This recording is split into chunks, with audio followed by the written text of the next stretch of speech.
up, guys? Welcome back to my channel and another edition of the Never Seen It series. It's one of your fan favorites and I enjoy doing these. It's more of a casual video to let you guys know what I think of these movies that I've never seen before. Now, every single Tuesday, I go out there Blu-ray hunting, and sometimes I buy films that I've never seen before in my entire life.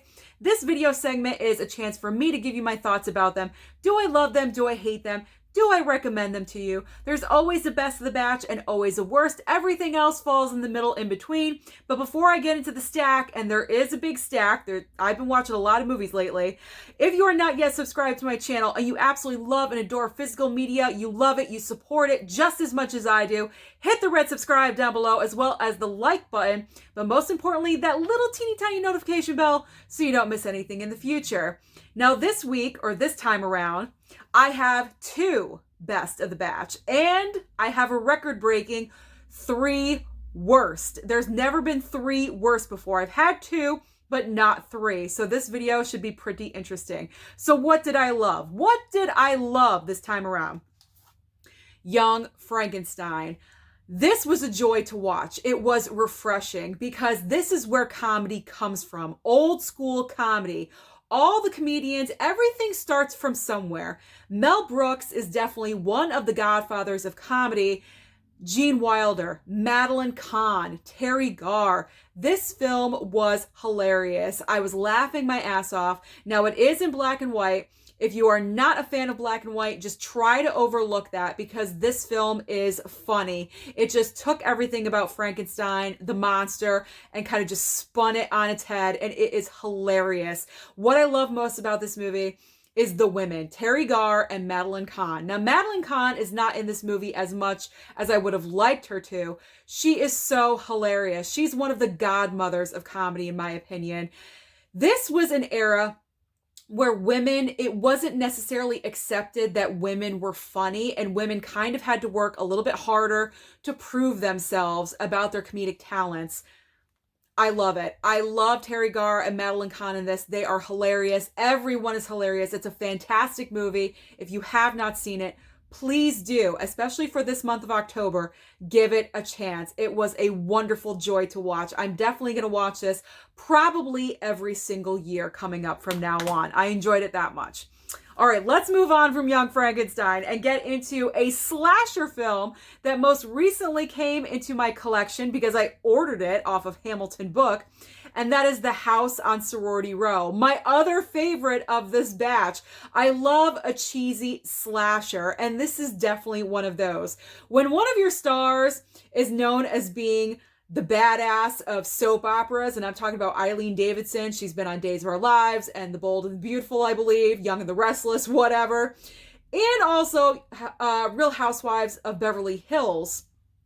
You know you have a winner on your hand. So this is a classic slasher movie. I enjoyed it. I had a great time with it because I accepted it for what it was, and I was not let down by it because of that factor. I embraced it. Obviously, there's flaws. Like, what are you doing? Don't go over there. Don't open that door. Don't shout out. They're breaking all the rules. Randy from Scream would be so disappointed in all of these chicks. But you know what? It's a great cheesy slasher. The one thing, if I would improve on it, maybe the ending, just a little bit juicier, just a little bit more of a payoff at the end. It was kind of like a meh, like so ending, like not 100% totally satisfying, but it was a fun watch and I had a good time. So anytime I have a good time watching something, it shoots right up to the top of my list. I hate being disappointed, and I will talk about those 3 in a second. All right, let's move on to ones that I enjoyed a little bit more. Bruce Almighty. Picked this one up at Big Lots for about $3, I think. You guys know I don't usually gravitate towards Jim Carrey. He's too goofy for me with the majority of his roles. However, this film was just the right amount. It was just the right amount of goofiness, and then we did have some serious. Maybe it was because Morgan Freeman was in this movie as well, kind of balanced it out a little bit, gave the movie a little bit more credibility. I don't know what it was. The chemistry that Jim Carrey had with Jennifer Aniston, I loved it. I thought they worked well together. Have they done anything since together? I don't think they have. They should, because they did have great working chemistry. I hope they didn't have a falling out or something professionally. But I did enjoy this movie, especially with Steve Carell doing the gibberish when he's delivering the news and Jim Carrey is manipulating him as God. You know the part I'm talking about. I was cracking up. I could not stop laughing. Only Steve Carell could pull that off. It was absolutely amazing. Like, I was laughing from my gut. That hardly ever happens. That happened. Up next, we have The Island with ScarJo and Ewan McGregor. Yet again, another Big Lots pickup for about $5. Go to your local Big Lots and see if you can find these titles. They might still be hanging around. So I did enjoy this one. It was different. It was an original concept. When that happens, I always appreciate that. And I try to look around the negatives a little bit more when there is a more original concept. I don't know. This is Michael Bay, right? Yeah, this is a Michael Bay film. I don't know. I guess I was kind of disappointed in ScarJo, and not necessarily in her performance, but the way the character was written. She was extremely robotic, and I can understand the concept of the character that way, but they really didn't give her anything big to do. She was kind of just Ewan McGregor's sidekick throughout the entire movie, and then she was kind of gone at one point, and then they got back to her. I don't know. I felt like she should have had a more dominant role in the movie. It's not a bad movie. It might run a little bit longer than necessary, but not really sure how many times I'm going to watch it. But I am glad that I have it in the collection. And like I said, it is an original concept, so that's always a plus. I always love originality. Here we go. The double feature. And yes, I watched both of Face Off and Snake Eyes. So I enjoyed them both. I really did. I think I enjoyed Snake Eyes a little bit more than Face Off, like just a smidge. But what I can say about Face Off is that you have two incredible actors when they can imitate each other, because as you know, the concept of Face Off, John Travolta becomes Nicolas Cage, Nicolas Cage becomes John Travolta. When they can adapt, I'm trying to explain this, when they can adapt the mannerisms of that actor and take it on so well, that's a pretty impressive thing. I think you know where I'm going with this. And they both did that, especially Nicolas Cage. Like, Nicolas Cage, when he takes something on, he commits 100% full on. That's something that I respect about him as an actor. His career choices are questionable / crazy, but you gotta respect it. But this movie, he did a wonderful job with the John Travolta imitation. And then with Snake Eyes, another goofy character for Nicolas Cage, obviously. However, the one big fault in this movie is that I kind of called the villain extremely early on. I kind of knew what was going on, what was happening. It didn't really give you a lot of guessing. It was like, oh, okay, it's this person. Duh. And it was. Like, it wasn't exactly suspenseful. I'm trying to think. I don't know. I wasn't let down by the movie, but it just wasn't 100% satisfaction, like, yes, oh, big surprise. There was no big surprise. It was very early on. You could tell who was involved, and that's all I'm going to say because I don't want to spoil it for anyone that hasn't seen Snake Eyes. But both movies are worthy of watching, trust me, especially that one, because I picked it up on a sale for like $5.99 or something like that. So if you can find it really cheap, get it. Next up, okay, this movie. Get Smart. Another what's with all the Steve Carell I've been watching this round? I don't know. I have 3 movies with Steve Carell. Maybe 4. I don't know. But with Get Smart, it was funny. You got to understand, for all you young kids out there, this was a TV series before it was a movie. So it is based off of something. I did not mind Anne Hathaway in this movie, believe it or not. I know that's incredible for me to say. I didn't hate her, and I didn't want to kill her, so that's always a good sign. Steve Carell, funny as usual. This movie is just goofy and off and weird, very much in my dad's wheelhouse, very much like The Naked Gun, you know, like laugh out loud, ha ha, like gut laughter like that. That's what this is. If you don't really appreciate corny movies, this probably isn't up your alley, but I laughed. I had a good time with it. I'm going to recommend it to my father because I know he will personally find it hilarious. So I'm glad I have it. It'll be a good, funky rewatch in the future. Okay, next up. Executive Decision with Kurt Russell and Steven Seagal, sort of. He kind of, flies away within the first 10 minutes of the movie. Don't really want to spoil it for you, but I kind of already did. It was okay. I don't know. I was expecting maybe something a little bit more. Halle Berry was in this. Maybe I wanted more with her. I'm not really sure. Like, I was waiting for some big moments, like something big, something huge. It felt like there was a lot of waiting around because they're in the plane and they're getting ready to do what they got to do, and then they got to wait, and then they're getting ready, and then they got to wait, and then they're getting ready, but then the bomb's gonna go off, and then they got to wait again. There was a lot of waiting, and there was too much of that. This movie was too long because there was so much waiting. This movie ran over 2 hours. It didn't need to be 2 hours. I was done waiting. I almost fell asleep during this one, but I did open my eyes again. I was like, okay, where are we at? Oh, we're still waiting. So, I don't know. I wasn't the biggest fan. I will rewatch it again, but I'm not jonesing for it, if you know what I'm saying. Okay, moving on to Every Breath You Take. Every breath you take. Okay, first of all, why is it called this? Why is the movie titled Every Breath You Take? I don't know. The title has nothing to do with the movie. And there's another movie in here with the same syndrome. So we're going to talk about that one too. So that was question number 1 for me. Why is it called Every Breath You Take? I have no idea. It's a psychological thriller. Casey Affleck plays a therapist with issues and problems. That's the wife right there. They encounter someone comes into their lives to wreak some havoc. It's kind of a revenge story. Again, I'm lost on the title. Unfortunately, it's one of these movies I picked up at Walmart because nothing else was really coming out that week for new physical media. So I was like, let me pick this up. It's like a one-time watch. I don't know if I'm going to ever watch it again. It's very much in the vein, kind of Fatal Attraction, like obsessive, psychological. So if you dig movies like that, then you'll enjoy Every Breath You Take again and again on repeat. But if not, maybe this one is not for you.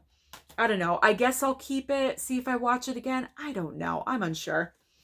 Up next, the first movie that I watched in the new batch of Never Seen It, and it's Flatliners. I did, and can you believe I've not seen Flatliners? 41 years old and I haven't seen Flatliners? Classic movie. However, okay, so I enjoyed the concept. The concept is great. The problem with this movie is that it had repeat syndrome. Okay, we're doing it with Kiefer Sutherland first. Okay, we did it. Now we're doing it again with Kevin Bacon. Now we're doing it again with Julia Roberts. It was again and it was over and over. The same thing over and over and over. Much like Hustlers. Hustlers had the same problem. Every single scenario, same thing, same thing. I don't know. I felt like the writers of the script maybe got a little lazy. They didn't know what to do with it. I'm not exactly sure. It is a dark movie. I'll probably watch it again. I don't know. I mean, it's not bad. It's not horrible. It's not the greatest movie. But I'm like, meh. I'm meh with Flatliners. A little underwhelmed, I gotta be honest. Moving on to the surprise of this batch, and that is Escape Room. I enjoyed this one a lot more than I thought I was going to. I had this assumption that Escape Room was cheesy and stupid.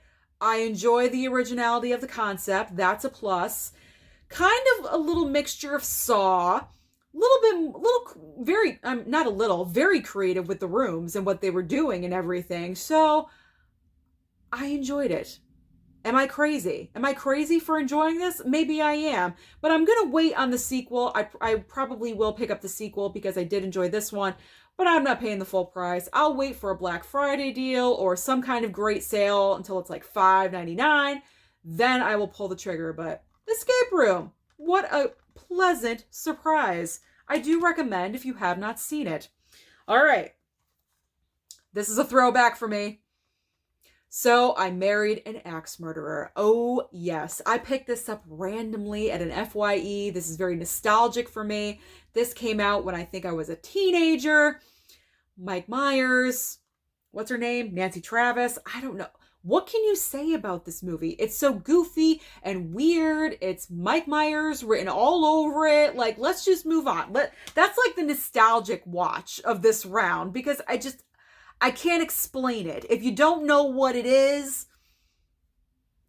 it's pretty much the title. It's pretty much the title. Moving on to Don John, another ScarJo title. Joseph Gordon-Levitt is the star. He wrote it. He also directed it, I believe. Yes, he directed it. And let's be honest, I believe he wrote this with the sole pure intention because he wanted to make out with Scarlett Johansson, because he plays a guy from Jersey, very much like Jersey Shore. Just picture Mike Sorrentino in this movie, and you have Joseph Gordon-Levitt, okay? He's obsessed with himself, sex all the time, he's watching porn, he's addicted to porn, meets ScarJo's character. He wants to try to change, to have a relationship, but at the end of the day, you just got to be honest with yourself. And he was just macking it on her left, right, sideways, forwards, whatever, what have you. He was having a good time in this movie. Trust me. It's not a bad movie. It's one of those guilty pleasures. I'm putting it in the guilty pleasure category because it's just so ridiculously told. It is kind of like you're watching the movie version of Jersey Shore with one person. That's it. Not the entire cast, just one person. It's a good time, ridiculous watch. And Jumo, Julianne Moore, gives it credibility. She's also in the movie, very much towards the end. So not a lot of Jumo, but she is in there. Okay, another nostalgia classic. This one is my first experience of King Kong, collector's edition of King Kong. Upon rewatching this, I did not remember any of the scenes prior to Kong coming onto the island. Like, I do not remember her being discovered, going onto the ship. So that was interesting. I forgot how long this movie is. This movie is long. I was like, are we done yet? But I held in there because I knew this was from my childhood. This brought back memories. I wanted to watch it from beginning to end without the curse of me falling asleep. And I did manage to do that. Just barely, but I did.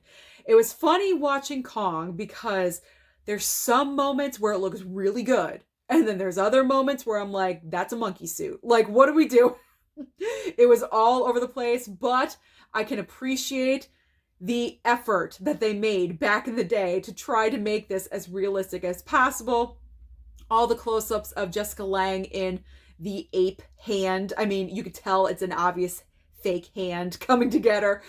It made me laugh. It really did. I mean, this is nostalgia though. This is classic. This is basics where all of our monster movies come from. And I know that there's stuff beyond this and it's older than this, but this is my first experience. So that's what I say when it's, classic, the base of. It's my first experience. So King Kong, it was fun to revisit. Not sure if I'll do it again anytime soon, but I have pride in having it in my collection. Okay, I wanted this one to be better. I had higher hopes for this one, and that is When a Stranger Calls. The original, not that remake. I went with the original. First off, how awesome is the slipcover? Okay, it's not a DVD. This is a freaking Blu-ray, but it's got the awesome slipcover. So I was so excited when I got this from Best Buy online for about like $8.99, really cheap price. And then I watched it and I was so underwhelmed by it because the psycho that's calling her, and the lead character is played by Carol Kane, if you don't know who that is. And I'm just making sure her name is right. Yeah, Carol Kane. And he's obviously clearly obsessed with her. But the problem with this movie is that it cuts from her. Everything that you think the movie is about happens in the first like half hour. And then it cuts to something else entirely. And then he becomes obsessed with somebody else in the city while Charles Durning, the cop, is like chasing him. And then it goes back to Carol Kane's character 7 years later. There's no loyalty in this movie. There's no loyalty. Michael Myers is loyal to Laurie Strode. Okay, you want that kind of loyalty. Ghostface is loyal to Sidney Prescott. You gotta be loyal to your final girl. Okay, you can't just cut her off in the middle of the movie, go stalk somebody else, and then come back to her. Like, This movie does not work. The entire thing should have taken place in the house the entire time, building that suspense. The first 20 minutes was great. I was sitting there. I was like, what's happening? What's going on? And when it was revealed what happened to the children, I was like, oh my God, they're really, dead. And then it just cut away from that to some crap in the middle. So that was my biggest problem with When a Stranger Calls. Disappointing. I didn't hate it. I wanted to love it. I don't hate it, but it was extremely disappointing. Let down. All right, we got to have a comedy in here, and I watched Accepted. I don't know. Justin Long just being funny Justin Long, creating a college out of nowhere because he can't get into anything, anywhere. And apparently he's not the only one. Tons of people come and show up to attend this fake university that he created. This is just a stupid good time. I'm just showing you what I watched. Let's move on to the next one. Finally watched, and I think a lot of you are going to be happy, The Faculty. Okay, I didn't realize Kevin Williamson wrote this. So you have the writer of Scream that wrote this. So that gives it a little bit more credibility. Interesting concept. However, I predicted the end very early on. I'm like, she's new. It's her. It was just, there was no big surprise. No big surprise at all. I guessed it right off the bat. It was fun, though. It was a fun teenage horror movie, alien movie, whatever you want to, sci-fi, whatever category you want to put it into. But there should have been a twist. There could have been a twist somewhere, somehow, some way, and it just did not happen. So I was kind of let down with that. Kevin Williamson, you're better than that. I expected a little bit more from you. Okay, so I watched The House on Sorority Row, and then I did a double feature, and I watched Sorority Row. The reboot, remake, whatever you want to call it, of The House on Sorority Row. It's not bad. It's not horrible. I've seen worse movies. Clearly, we're getting there in the pile. But it was not the best. It does not live up to the iconicness of its adult sister movie, as I will say. The original is so much better than this one. However, I don't hate it. It's all right. As long as you, like I say, embrace it for what it is. You accept it. It's Velveeta. Cheesy goodness. It's just a fun watch. You can have a double feature of that and The Faculty all in one night and have cheesy Velveeta everywhere. All right. This one I have seen before, but it's been an extremely long time, and I decided to revisit it because I was just feeling very nostalgic one night, and that's E.T. I have not watched E.T. in probably 30 years at least. 30 years at least. Probably 35 years. I gotta be honest. E.T. Iconic E.T. And I was good, man. I was good right up until the very end. And when they were saying goodbye, that's when I lost it. The tears started streaming down my face. Thank God I was alone and my parents weren't here to watch me cry over E.T.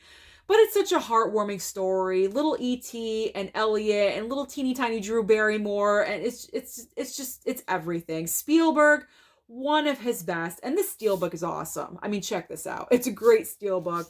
The iconic moon moment. Like, I love this steelbook. One of my favorites. So this was definitely a great, fun, nostalgic watch. A lot of nostalgia for me this round, I'm noticing. I'm saying nostalgic a lot. Okay. I had a Wes Craven double feature night. The first, on my birthday night, actually. The first night of October for Halloween month. So I watched Cursed. I watched Cursed along with Scream, which I've seen a billion times already. No need to put that in here. So we got Cursed, a werewolf movie with Christina Ricci, Jesse Eisenberg.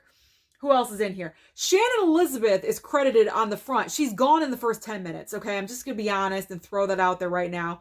Not really sure why she's depicted as like a main star. She's not. So if you're looking to see her for an extended period of time, don't watch this movie. Watch American Pie instead, because she's more in that movie than in this movie. It's not a bad movie. I don't really gravitate towards werewolves, but this was a gift from a subscriber, so I definitely wanted to watch it. It's rewatchable. It's not horrible. I did enjoy myself. I was kind of guessing. I was playing the guessing game, like, what's going to happen? Okay, so when I'm doing that, my interest is piqued and I'm involved, so that's always a good thing. As far as I know, it's an original concept of, so that always helps it too. So if I were to rate from 1 to 10, I'd probably give it a 6.5, possibly a 7. So not bad. It is above a 5. Above a 5 is great. All right. Now let's get to the bottom. The bottom 3. 3 movies that I did not like this time around. Okay. Let me start with the one that I don't hate. Maybe I'm more confused by than anything. And that's this, The Birthday Cake. Okay. I bought this on a whim because I thought, you know what? I love mob movies. It's kind of got this mob feeling on the cover. I love mobsters. It's got, what's her name? Lorraine Bracco. Sorry, brain fart. Lorraine Bracco from Goodfellas and also from The Sopranos. So you got a double winner right there. It's got Val Kilmer in it. I'm thinking, okay, incredible. Ewan McGregor's in it as well. He's barely in the goddamn movie, and he plays a priest. He's barely in the damn thing. So, the plot of the movie is this kid, seen with the birthday cake right there. He's just walking around the city carrying this goddamn birthday cake, having to go places. I'm like, what is the point of this movie? What is the point? I did kind of nod off in the middle. So, I probably missed maybe an important plot point. I'm really not sure. But a bunch of people kicked the bucket. It's the mom's fault because she poisoned the cake. I'm just spoiling this because you don't want to see this. You don't. You don't need to see this. Lorraine Bracco poisoned the cake. It's never really explained why she wanted to off everyone. And then it just kind of ends. Moving on to Irresistible. This is the other movie where I just did not understand the title. I did fall asleep during this one. I fell asleep about halfway through. I really tried to make an effort with this one. Steve Carell, I usually love you. I've been praising you throughout this entire video. But with this one, I can't do it. It's boring. I was bored during this. It's a political movie. Why is it called Irresistible? I thought it was going to be a rom-com with you and Rose Byrne on the cover. That's what I was thinking. Clearly, I did not read the back of it. Wow. Nope. It's a political drama. It was so boring. And I know this was gifted to me by the anonymous donor. I don't think it might have been brand new. I apologize if I'm offending you with this, but I got to be honest. I'm always honest with my reviews and with you people. And I cannot support this. I cannot support this. And I cannot tell you to watch this when I didn't even finish it. So that's going. The third and final movie that I did not enjoy, and this is probably the biggest piece of garbage, is this Midnight Movie. Midnight Movie. I should have known. I picked it up at FYE, and to be honest, it's probably going to go right back there for some store credit because I just cannot. I will not watch this again. The acting is horrible. The script is basic. It's shot stupidly. Everything is stupid. Everything is bad. Everything is dumb. There's nothing redeeming about this movie whatsoever. It's not scary. It's not frightening. I wasn't on the edge of my seat. I was actually saying, when is this going to be over? And it's less than an hour and a half. So that is everything that I've been watching lately. Let me know down below what you've been watching lately. Don't forget to like and subscribe, and I'll see you next time.